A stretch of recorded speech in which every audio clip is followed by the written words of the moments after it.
tout le monde, j'espère que ça va bien. Aujourd'hui, j'ai envie d'essayer quelque chose de nouveau avec vous. J'ai envie d'essayer quelque chose que j'ai pas encore vu sur les vidéos YouTube, que j'ai pas encore vu parmi les nutritionnistes.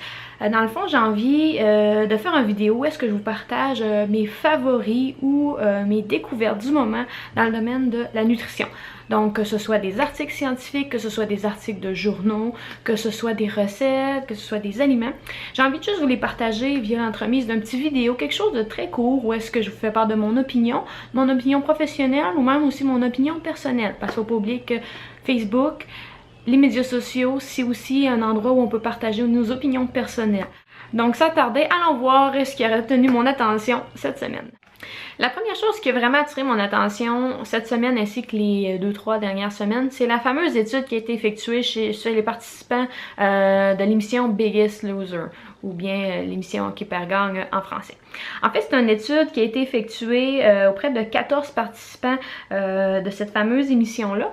Puis, dans le fond, ce que les chercheurs ont fait, c'est que 30 semaines après la compétition et 6 ans après la compétition, ils ont mesuré les deux fois leur métabolisme de base. Dans le fond, c'est l'énergie qu'on dépense au repos, vraiment à rien faire. Dans le fond, évidemment, après la très grosse perte de poids que les participants ont eu, c'est sûr que leur métabolisme de base était réduit. Ça, c'est un effet négatif qui est avec la perte de poids. Mais ce qui était surprenant, en gros, c'est qu'après les 6 ans, malgré que la majorité des 14 participants ont repris presque en totalité leur poids, leur métabolisme de base avait demeuré très bon. Donc ça, c'est ça qui a vraiment surpris la communauté scientifique. Donc ça, c'est plus un concept qui est très scientifique, mais en gros, ce que je voulais vraiment ressortir avec ce fameux sujet-là, c'est que j'ai vu passer beaucoup d'articles qui parlaient de la perte de poids et qui disaient à quel point le maintien du poids c'était impossible. Donc ça donnait un aura qui était très négative de la perte de poids. Puis je me suis dit, mais quelle image on donne justement aux gens? T'sais, on promouvoit aux gens de perdre du poids, d'atteindre un poids santé. Mais si on envoie une image qui est très négative du maintien du poids en disant que c'est impossible, qu'est-ce que les gens vont penser de ça finalement? Oubliez que dans cette étude-là, les gens faisaient tout ce qu'ils pouvaient pour perdre du poids parce qu'au bout du compte, il y avait un montant d'argent à gagner. Mais dans la vraie vie, il faut y aller selon un rythme qui est réaliste et vraiment pas s'engager dans un programme de perte de poids en regardant le bout de son nez. Il faut vraiment penser qu'après la perte de poids, il va y avoir une autre étape qui va être le maintien du poids. Je vais vous donner un exemple.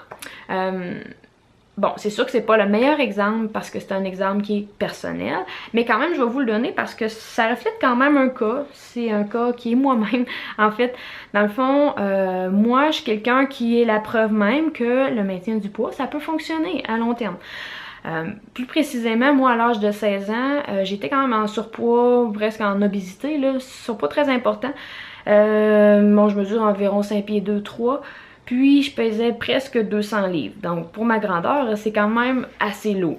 Puis, moi, j'ai décidé que du jour au lendemain, je voulais perdre du poids. Mais en bref, j'étais pas très bien dans ma peau. Puis, je pouvais pas m'acheter vraiment des vêtements qui me plaisaient. Puis, je voulais vraiment être mieux dans ma peau, bouger davantage. Puis, changer un peu. J'avais besoin de changer là, vers la mi-adolescence.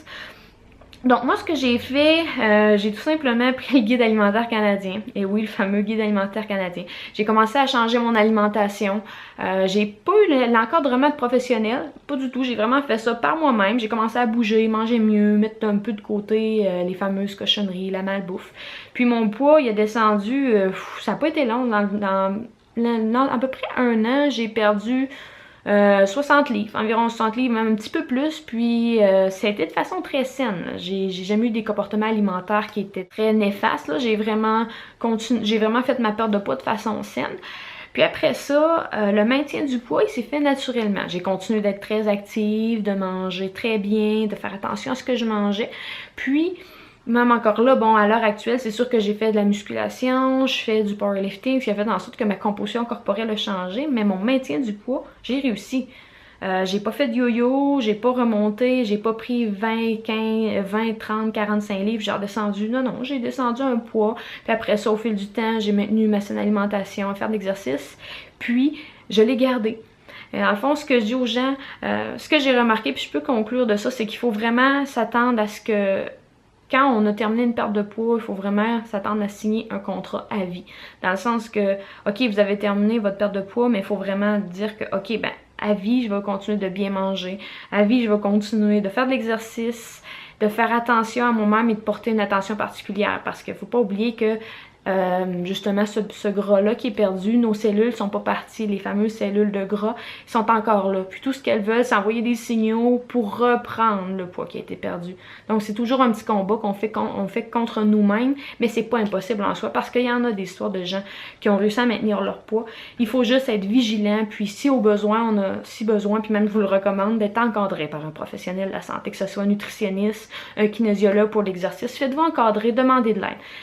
Si vous voulez avoir davantage d'aide puis du support social dans ce côté. Un autre élément qui a attiré mon attention cette semaine, c'est un podcast. C'est le podcast de Sigma Nutrition qui est animé par Danny Lennon et son invité était le docteur Kevin Folta. Dans le fond, le sujet du podcast, c'était les OGM.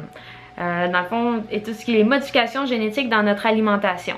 Sincèrement, c'était super intéressant. Bon, j'avoue que c'est un podcast qui est en anglais, malheureusement, et le langage scientifique est assez élevé, donc il faut quand même avoir un background scientifique pour comprendre, dans le fond, de quoi les deux scientifiques vont parler. Mais si vous êtes dans ce domaine-là, ou si vous êtes dans le domaine de la nutrition, puis vous voulez en savoir plus, puis d'informations qui est objective sur les OGM, je vous inviterais vraiment à aller consulter ce podcast. Puis je vais mettre le lien dans la boîte de description en bas du vidéo. Une dernière chose qui a attiré mon attention cette semaine, en fait, c'est un aliment. C'est un aliment que j'ai trouvé, dans le fond, c'est du pain au bleuet sauvage. J'ai trouvé ça au Provigo, pas loin de chez moi. Puis ça a vraiment attiré mon attention. Je sais qu'il existe du pain au raisin, mais du pain au bleuet, j'avais jamais vu ça, en fait, là. Puis, dans le fond, c'est tout simplement un pain de blé entier qui ont rajouté des bleuets. En fait, là, il n'y a rien de si spécial. C'est juste que c'était la nouveauté du produit qui avait attiré mon attention. Donc, si vous voulez l'essayer, c'est la marque Country Harvest. Pain au bleuet sauvage. Puis, dans ce qui concerne la valeur nutritionnelle, ben, c'est intéressant. 3 grammes de fibres par tranche, 21 grammes de glucides, puis 5 grammes de protéines. Fait qu'en fait, c'est un pain intéressant. Donc, si vous voulez l'essayer, c'est à votre choix. Donc voilà, c'est tout pour cette nouvelle capsule. J'espère que vous avez apprécié les sujets que j'ai abordés. Je vous remercie beaucoup de m'avoir écouté. Puis on se revoit très bientôt avec un nouveau vidéo du même genre avec des sujets encore plus intéressants. Donc à la prochaine. Bye bye.